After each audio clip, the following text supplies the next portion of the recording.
음. 네, 오늘부터는 이제 조선으로 들어갑니다. 유교 국가임을 스스로 표방했던 조선의 역사가 어떻게 시작이 되었고, 조선 전기의 골격을 이룬 그 통치 제도들이 어떤 과정을 거쳐서 만들어졌는지, 조선 초기, 대체로 15세기에 해당되는데요. 이 시기에 조선의 체제 정비 과정을 살펴보도록 하겠습니다. 조선의 26대 임금, 그리고 27대 임금 순종 때까지의 왕위 계보이고요. 교과서에 수록되어 있는 도표입니다. 네, 이곳은 조선의 중심지였던 한성의 모습입니다. 우리가 한양 또는 한성이라고 부르는 이곳의 모습인데요. 대체로 오늘날 강북 지역인 이 사대문 안의 영역에 해당되겠습니다. 네, 유교국가 조선은 이 나라 이름은요, 고조선을 계승한다라는 의미로 지어졌습니다. 우리가 고려 후기에 몽골과의 전쟁, 그리고 원간섭기를 겪으면서 고조선을 계승한 나라다라고 하는 이런 고조선 계승의식이 등장했다라고 얘기를 했었죠. 그 영향, 그 연장선에서 조선이란 나라 이름이 정해졌습니다. 그래서 조선이란 이름은 단군 조선과 기자 조선을 아우르는 이 고조선을 계승한다는 의미로 정해졌습니다. 그리고 이 나라의 새 수도는요, 한양이었습니다. 한양은 사실 고려 시대 때부터 남경길지설이라고 하는 풍수지리설을 바탕으로 좋은 땅으로 여겨졌습니다. 어떤 측면에서도 좋은 땅이었냐고 하면 풍수지리설이긴 한데 유교에서 얘기하는 이 합리주의적 지리관과 습합된 풍수지리설을 바탕으로 해서 이 수도로 정해졌습니다. 이 논리에 따르면 한반도의 중앙에 위치했기 때문에 전국을 다스리기 좋았고 그리고 한강이 남쪽에 있기 때문에 수로 교통이 있었고 또 평야가 있기 때문에 육로 교통도 굉장히 편리했습니다. 뿐만이 아니라 주변에 산으로 둘러싸여 있기 때문에 외적을 방어하는 데도 굉장히 유리한 땅이었습니다. 자, 이렇게 한양을 수도로 정한 조선은요, 바로 성리학을 통치 이념으로 삼아서 문물과 제도를 정비해 나갔습니다. 그중 조선의 법궁이었던 경복궁의 이름을 정한 사람이 바로 정도전인데요. 이 정도전은 경복궁을 비롯해서 한성의 주요 전각과 건물, 시설들의 이름을 성리학에 입각해서 정했습니다. 그 가운데 경복궁의 가장 정전인 근정전의 이름은요, 근면하게 나라를 다스린다라는 뜻입니다. 왕의 역할은 근면하게 열심히 나라를 다스리는 것이다 라고 하는 건데 여기서 열심히 다스린다는 것에 내포된 의미가 있다라는 거죠. 급진파 사대부의 핵심 인물이었던 정도전은요, 맹자의 정치 사상을 강하게 인용을 하면서 왕이 왕다워야 한다라고 얘기했습니다. 근데 이 왕다운 방법이 어떤 것이냐? 바로 왕의 역할은 훌륭한 재상을 뽑는 것이다 라고 얘기했던 겁니다. 바로 이 훌륭한 재상을 뽑아서 재상 정치를 시행해야만 유교에서 얘기하는 올바른 정치, 즉 왕도 정치가 실현될 수 있다라고 얘기합니다. 이 나라의 중심은 왕이고 왕을 중심으로 공정하게 정치가 운영이 되어야 하는데 그럼 왕의 역할은 이 시기에 어떤 것으로 꼽을 수가 있는가? 바로 올바른 재상을 뽑는 데 있다라는 것이죠. 왕은 어리석을 수도 있고 똑똑할 수도 있습니다. 무능할 수도 있고 유능할 수도 있습니다. 무능하거나 어리석은 왕이 될 수 있었다는 것은 왕자로 태어났기 때문인 거죠. 자, 이렇게 왕실의 혈통은 이미 정해져 있어요. 자, 그래서 어리석은 왕과 유능한 왕, 그 중에 이제 유능한 사람이 왕이 되면 좋겠지만 어리석은 왕이 되는 것을 사실 신하들은 막을 수가 없는 거잖아요. 이미 왕실의 혈통을 타고나는 거니까. 자, 그러면 왕의 역할을 제한하는 것이 안정적으로 나라를 이끌어 나가는데 훨씬 유효하다라고 하는 겁니다. 자, 따라서 국정의 중심적인 권한은 실질적인 직무는 재상이 보고 국왕의 역할은 바로 이 훌륭한 재상을 뽑는 것에 있다라고 이 국왕 역할을 제한함으로써 왕도 정치를 실현하려고 했다는 것이죠. 그런데 이성계의 아들들 중에서 다섯 번째 아들이었던 이방원은 이 주장을 굉장히 싫어했습니다. 이방원은 국정 운영의 중심이 바로 국왕이어야 한다라고 생각했기 때문이죠.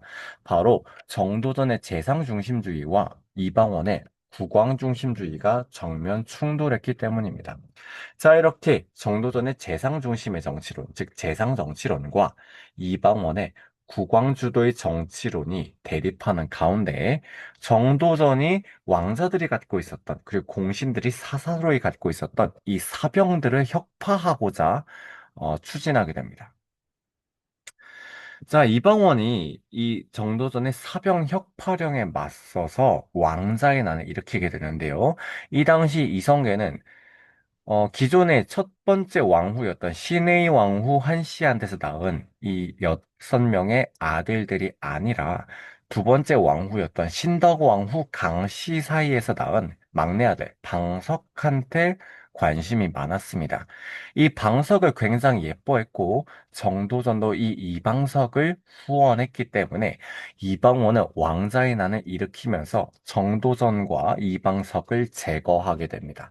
자, 이렇게 이방원이 왕자의 난을 일으켜서 이방석과 정도전을 제거하면서 정치적인 실권을 장악하게 되니 우린 이 사건을 바로 제1차 왕자의 난이라고 부르게 됩니다.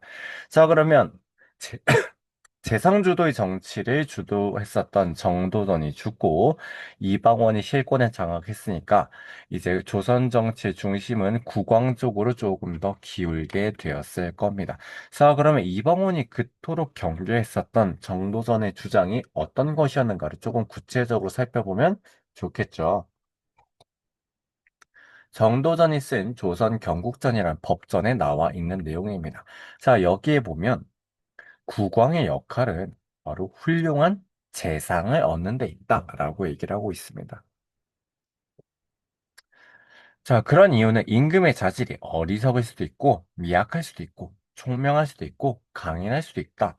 국왕의 자질은 우리가 통제할 수 없다. 그렇다면 통제 가능한 것은 무엇이냐? 똑똑한 재상을 뽑는 것이다. 자, 따라서 국왕의 역할을 제한해서 똑똑한 재상, 유능한 재상을 뽑도록 하자라고 하는 것이 삼봉정도전의 재상 정치론입니다. 이것을 오늘날 근대 국가에서 얘기하는 입헌군주제 내지는 의원 내각제 이런 걸로 확대 해석하면 굉장히 곤란합니다. 어쨌든 이 재상정치론에서조차도 이 나라의 중심은 국왕이다라고 명확하게 규정하고 있고 의원 내각제와 입헌군주제라고 하는 것은 게르만족의 전통 의 연장선에서 영국혁명이 일어나면서 이른바 청교도혁명, 명예혁명이라고 하죠. 그런 영국혁명이 일어나면서 나온 것이기 때문에 역사적 배경이 전혀 다릅니다. 그래서 이걸 의원 내각제나 입헌 군주제로 이해해서는 안 됩니다. 전혀 다른 개념입니다. 자, 하지만 국왕의 역할을 재상을 뽑는 데 있도록 규정함으로써 국정을 조금 더 안정적으로 꾸려 나가고자 했다라고 하는 거죠. 자, 이른바 조선의 정치 특징은요, 바로 사람의 의사 좌지우지 되는 것이 아니라 왕조차도 지켜야 할 절대적인 유교적 표준, 바로 법에 의해서 다스려진 법치국가였다는 것이 바로 조선 정치의 특징이 되겠습니다.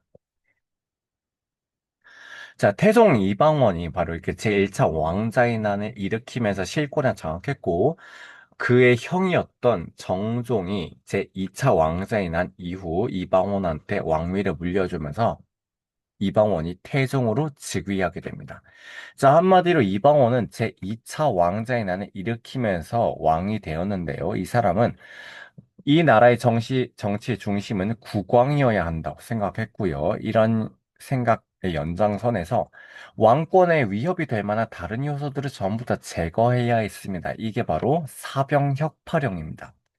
정도전은 국왕의 권한을 안정시키기 위해서 사병혁파를 추진했었는데 이것에 반발해서 사실 제1차 왕자의 난을 일으켰었거든요, 이방원이. 그런데 이제 본인이 왕이 되니까 공신이나 다른 왕자들의 사병을 빼앗고 있는 겁니다. 자, 여기다가 국왕의 명령을 의정부를 거치지 않고 바로 육조로 하달할 수 있도록 육조 직계제를 시행해서 전국의 주도권, 행정 실무에 대한 국왕의 장악력을 더욱더 강화하고자 하고요. 뿐만이 아니라 국왕의 권한이 강해지기 위해서는 이렇게 군사권을 장악하는 것뿐만이 아니라 재정권도 국왕이 장악하고 있어야 돼요.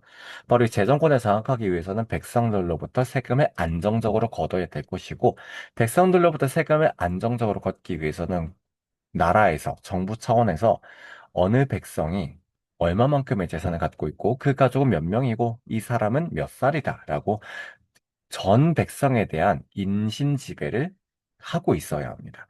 자, 이런 것을 가능하기 위해서는 오늘날로 치면 일종의 주민등록증이 필요했다라고 하는 겁니다. 이것을 우리는 호패라고 부르게 되고, 바로 이 호패법을 실시한 것이 태종대입니다.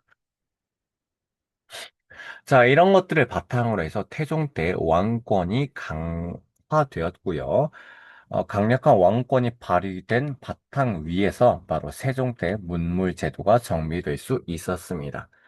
자, 그럼 세종은 원래 이 도표에서 알 수 있다시피 셋째 아들입니다. 원래 왕세자는 양녕대군, 즉 첫째 아들이었습니다. 태종 이방원은 반드시 첫째 아들한테 왕위를 물려주고 싶었습니다. 왜냐하면 그도 그럴 것이 조선을 세운 태조는 쿠데타를 일으켜서 왕이 된 사람입니다. 위화도 회군이었죠. 두 번째 왕이었던 정종은 동생 이방원이 제1차 왕자의 난을 일으키면서 왕이 되었습니다. 그리고 셋째, 3대 이방원, 그러니까 태종은 제2차 왕자의 난을 일으켜서 넷째 형이었던 이방간과 내전을 벌임으로써 역시 왕이 될 수 있었습니다. 자, 이렇게 세 차례의 왕위 계승이 전부 다 군사적인 갈등 바탕 위에서 이루어졌기 때문에 태종 이방원은 장기적으로 이 나라가 오래가기 위해서는 적장자가 왕위를 이어야 한다라고 하는 적장자 왕위 계승의 원칙을 확립하고 싶었습니다. 따라서 원경왕후 민씨와의 사이에서 나온 첫째 아들을 반드시 왕세자로 세워야 했었던 겁니다. 자, 그런데 이 양녕대군, 즉 첫째 아들이 왕으로서의 자질을 딱히 보이지 않는 겁니다. 심지어는 넷째 아들이었던 성녕대군이 요절했을 때, 병으로 죽었을 때 사냥을 나가는 등 국왕으로서의 위험은 전혀 보이지 않았습니다. 그래서 18년 동안 왕세자 교육을 시켰음에도 불구하고 첫째 아들이 그에 마땅한 그릇을 보이지 못하자 결국 태종 이방원은 폐세자 조치를 내리고 셋째 아들이었던 이 돌을, 즉 충녕대군을 왕세자로 옹립하게 됩니다. 자, 이렇게 충녕대군은 왕세자로 옹립된 지 단 2개월 만에 아버지로부터 왕위를 물려받게 되니 이 사람이 바로 제4대 임금 세종입니다. 그래서 세종은 왕으로 즉위했을 때 아버지 태종이 여전히 상왕으로 존재하고 있는 이런 상황에서 왕이 되었습니다. 우리가 세종에 대해서는 대체로 이런 이미지로 알고 있을 겁니다. 자, 4대 임금 세종입니다. 자, 4대 임금 세종 초반에는요, 여전히 아버지 상황이 군사권을 쥐고 있는 상황에서 아버지의 눈치를 보고 있어야 했습니다. 그리고 아버지는 세종의 왕권을 안정적으로 만들어주기 위해서 세종의 어머니 원경왕후 민씨 집안의 외척 세력을 전부 다 제거하기도 했고요. 뿐만이 아니라 당시까지 아직 왜구가 노략질을 하고 있었기 때문에 왜구의 소굴이었던 쓰시마 섬으로 쳐들어가기도 합니다. 우린 이 사건을 기해동정이라고 부르는데요. 이종무를 시켜서 쓰시마 섬을 토벌하기도 합니다. 자, 이후 태종이 죽고 난 이후부터 세종은 본인이 지향하고 있었던 유교적 이상정치, 즉 왕권과 신권이 조화를 이루는 정치를 이끌어 나가게 됩니다. 바로 이 세종의 싱크탱크 역할을 했었던 것이 바로 집현전이라고 하는 곳인데요. 현인들이 모여있는 곳이다 라는 뜻이죠. 바로 이 집현전을 통해서 학문도 연구하고 정책 자문도 하고 이렇게 유능한 신하들을 데리고 있으니 국왕이 정책 토론도 많이 열었을 겁니다. 우린 이렇게 유교 정치 스터디를 열었던 국왕과 신하들의 모임을 경연이라고 부르게 되는데요. 세종은 이 경연 자리를 통해서 자신의 정치적 이상향을 신하들한테 설득하기도 하고 또 신하들이 제대로 경전을 읽어오지 않거나 유교적 지식 경륜이 부족하면 소위 말하는 꼽을 주기도 하는 등 굉장히 신하들을 학문적으로, 정치적으로 독려했던 왕으로 잘 알려져 있습니다. 자, 이렇게 신하들이 똑똑해진 바탕 위에서 세종은 의정부 서서제를 시행하게 됩니다. 아버지 태종은 육조 직계제를 통해서 육조를 국왕이 직접 장악해 나갔다라고 얘기한다면 세종은 육조와 왕 사이 의정부를 둠으로써 의정부의 역할을 대폭 키워주게 됩니다.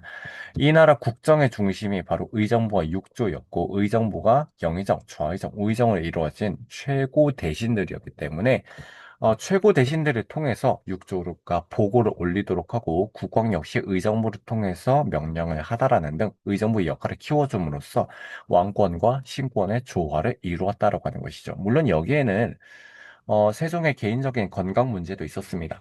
이 의정부 서사제가 시행된 것이 세종이 왕위에 오른 지 18년 정도 되던 1436년경인데요. 이 의정부 서사제를 할 수밖에 없었던 이유는 이 무렵 세종이 각종 성인병으로 건강이 악화되었기 때문에 본인이 직접 육조에서 올리는 그런 서무를 직접 결제하기가 굉장히 어려웠기 때문입니다. 물론 이런 현실적인 이유도 있었지만 신권을 키움으로써 유교적 이상 정치를 강화하는 그런 결과도 나왔던 것이 의정부 서사제가 되겠습니다. 자, 또 다른 한편으로 세종은 위민 정치, 민본 정치, 즉 백성이 중심이 되는 유교 정치를 이끌었던 것으로도 굉장히 잘 알려져 있습니다. 자, 예컨대 세종은 그 당시 백성들의 세금 부담을 줄여주기 위해서 한양의 백성들을 대상으로 전수조사를 벌입니다. 일일이 여론을 들은 끝에 조세 제도를 개혁하게 됩니다.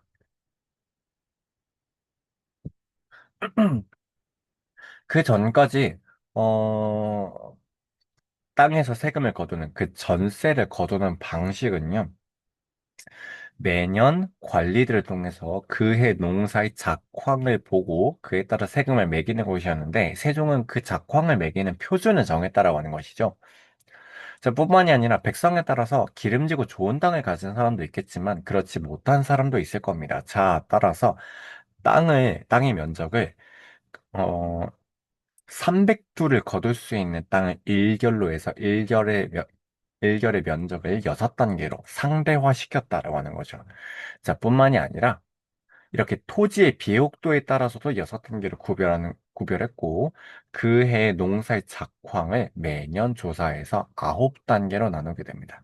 그래서 농사가 잘 된 해는 땅 1결당 4두, 잘못된 해는 1결당 4두, 굉장히 잘 된 해는 1결당 20두까지 4두, 6두, 8두, 10두, 12두, 14두, 16두, 18두, 20두까지 이렇게 9단계로 나눔으로써 백성들이 농사가 망한 해는 적게, 농사가 잘 된 해는 그래도 좀 많게 이렇게 세금 부담을 합리적으로 만들어 주려고 했었던 것이 바로 세종의 위민 정치입니다.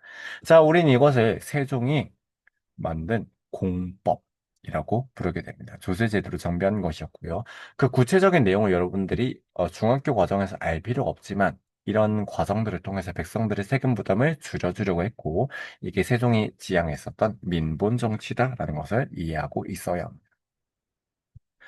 이렇게 백성들을 굉장히 생각했었던 왕이기 때문에 백성들이 조금 더 유교에서 말하는 그런 윤리적인 덕목들을 이해했으면 좋겠다라는 생각을 갖고 있었습니다. 자, 따라서 그런 유교에서 말하는 것들이 대부분 중국어로 쓰여져 있고 또 한문으로 쓰여져 있기 때문에 그 중국의 발음과 우리말의 차이를 고려하면서 우리 소리에 맞는 글자를 별도로 만들게 됩니다. 우린 이것을 훈민정음 백성들을 가르치는 바른 소리라고 부르게 되고요. 세종은 그래서 이 훈민정음을 창제하면서 중국과 우리말이 다르기 때문에 백성들을 굉장히 불편해한다. 그래서 백성들을 조금 더 편하게 하기 위해서 내가 이걸 어여삐 여겨 새로운 글자를 만든다라고 훈민정음 창제 의도를 밝히고 있습니다.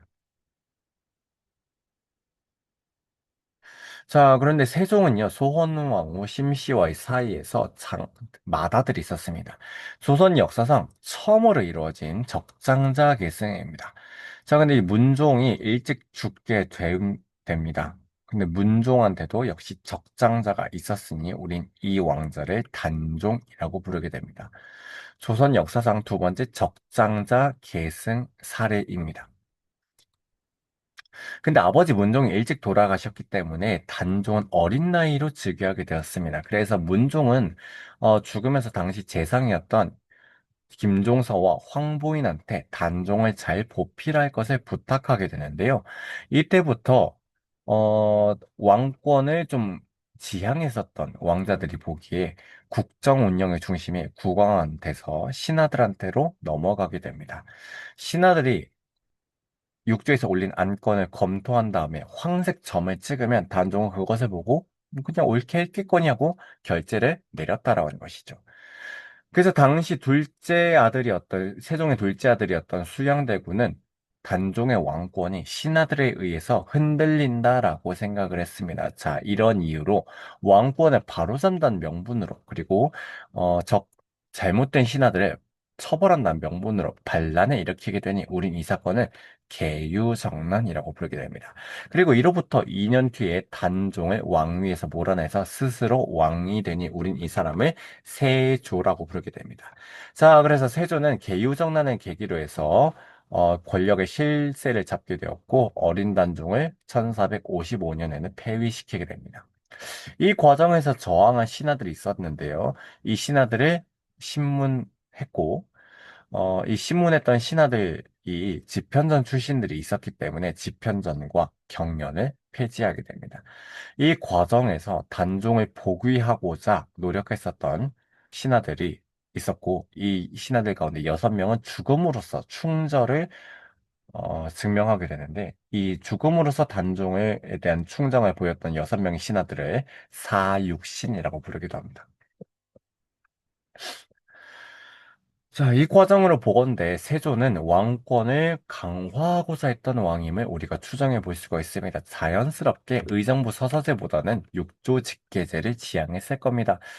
당시 하위지라는 신하가 의정부 서서제를 더욱더 강화해야 한다라는 주장을 펼치니까 세조는 이를 두고 의정부 서서제는 임금이 죽었을 때나 시행하는 제도이다. 너는 내가 죽은 걸로 보이냐라고 꼽을 주기도 합니다. 자, 뿐만이 아니라 자신이 즉위하는 과정에서 공을 세운 신하들이 있었겠죠. 이 공을 세운 신하들한테 과전을 나누어 주고자 했는데 그 당시 과전법이 있었으니까요. 과전을 나누어 주고자 해도 경기도 지역에 한정해서 나누어 주고 있었기 때문에 남은 땅이 없었습니다. 뿐만이 아니라 과전 중에서는 세습이 가능한 과전이 있었어요. 예외적으로 세습이 가능한 땅들이 있었기 때문에 이런 땅들을 전부 다 없애고 자신의 즉위 과정에서 공을 세운 공신들한테 땅을 나눠주게 됩니다. 그리고 이 공신들의 직책을 더욱더 높여주었겠죠. 자, 이렇게 세조의 즉위 과정과 그리고 계유정난에 공을 세운 이 신하들이 정치적, 경제적 특권을 갖게 되니 우린 이 사람들을 훈구라고 부르게 됩니다. 바로 이 훈구의 권력 강화의 밑바탕에 있었던 법이 직전법이라고 하는 것이고요. 과전법이 전 현직 관리들한테 준 법이었다라고 얘기한다면 직전법은 현직 관리들한테만 수조권을 지급한 법입니다. 이랬던 세조가 죽고 나서 예종이 또 짧게 즉위하게 됐고요. 예종이 그러니까 빠르게라는 표현은 좀 그렇고 이른 나이로 죽은 뒤로 성종이 즉위하게 됩니다. 성종은 좀 어린 나이로 즉위하게 되었습니다. 그래서 당시 대비였던 인수대비가 수렴청정을 했는데요. 이 수렴청정을 했었던 인수대비가 이제 친정을 시키려고 하게 됩니다. 그래서 성종한테 다시 권력을 넘겨주려고 하자 당시 대표적인 훈구 대신이었던 한명회는 국왕에게 권력을 넘겨주지 마소서라는 식으로 자신들의 권력을 계속 누려나가려고 합니다. 자, 성종은 이런 상황이 되자 훈구 세력의 권력을 좀 눌러야겠다라는 생각을 하게 됩니다. 자, 그래서 훈구 세력의 권력을 누르기 위해서 새로운 신진 세력을 데려오려고 하는데요. 바로 이 신진 세력이 김종직을 비롯한 영남 지역의 온건파 사대부들의 후예, 즉 사림이었다라고 하는 얘기죠. 바로 이 훈구 세력 견제를 위해서 사림 세력이 드디어 중용되기 시작합니다. 자, 이렇게 성종대는요, 훈구에서 사림으로의 세력 교체가 서서히 일어나는 시발점이 됩니다. 자, 근데 이 성종이라는 왕호는요, 이 묘호에는 이루의 성자라고 하는 한자가 들어가게 돼요. 조선의 통치제도의 골격이 드디어 완성되었기 때문입니다. 그것은 세조 때보다 편찬되기 시작했었던 조선의 국법, 즉 경국대전이 완성되었을 뿐만이 아니라 기존에 있었던 대간, 사간원과 사헌부에다가 홍문관까지 더해지면서 드디어 조선의 왕권 견제 기구이자 언론 기관인 3사가 완성이 되었고, 또 그리고 유교적 이상 정치의 표본이라고 볼 수가 있는 경연제도가 다시 재개되었으며 의정부의 기능이 다시 조금 강화되었기 때문입니다. 이것이 의정부 서서제의 복구라고 보기는 조금 어렵긴 하지만 성종 때 의정부가 강화되고 경연이 재개되면서 집현전의 계승은 홍문관이 마련이 됨으로써 조선의 유교적 이상정치 골격이 다시 한번 확립된 것은 분명히 합니다.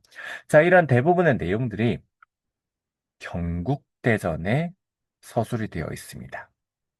그리고 이 시기에 살인 세력이 종용되면서 훈고 세력을 견제하고자 했다라는 내용까지 말씀을 드렸습니다. 자, 그래서 우리 이번 영상에서는요, 조선 초기의 정치 과정을 통치제도의 정비를 중심으로 살펴봤습니다.